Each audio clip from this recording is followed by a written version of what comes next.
പരിശുദ്ധ പരമ ദിവ്യകാരുണ്യീശോയ്ക്ക് എന്നേരവും ആരാധനയും സ്തുതിയും പുകഴ്ചയും ഉണ്ടായിരിക്കട്ടെ. ഇന്ന് ഓഗസ്റ്റ് മാസം 19-ാം തീയതി ചൊവ്വാഴ്ച.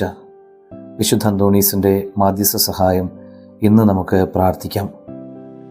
പുതിയൊരു പ്രഭാതം നൽകിയ നല്ല തമ്പുരാൻ നന്ദി പറഞ്ഞുകൊണ്ട് ഈ ജീവിതം ആരംഭിക്കാം.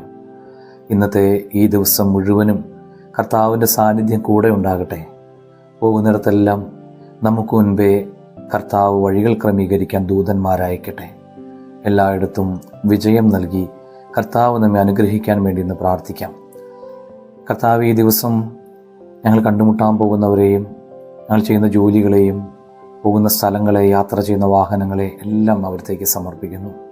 ഈശോയെ കാത്തു പരിപാലിക്കണമേ. മർക്കോസിൻ്റെ സുവിശേഷം 13-ാം അധ്യായം 31-ാം വചനം ധ്യാനിക്കാം. ആകാശവും ഭൂമിയും കടന്നുപോകും, എന്നാൽ എൻ്റെ വചനങ്ങൾ കടന്നു പോവുകയില്ല. കർത്താവിൻ്റെ വചനങ്ങൾ അന്ത്യവിധി ദിനത്തിലെ തൂക്കുകട്ടയാണ്.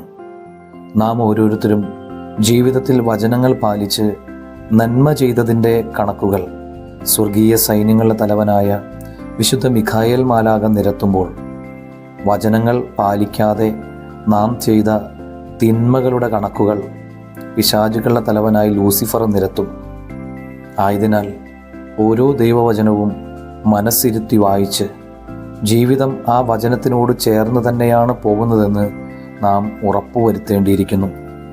കർത്താവെ, ദൈവവചനങ്ങൾ വായിച്ച് ഗ്രഹിക്കാനും അവയ്ക്കനുസൃതമായി ജീവിക്കാനും വേണ്ട കൃപ ഞങ്ങൾക്ക് ഓരോരുത്തർക്കും നൽകണമേ. എല്ലാവർക്കും നല്ലൊരു ദിവസം ഉണ്ടാകട്ടെ.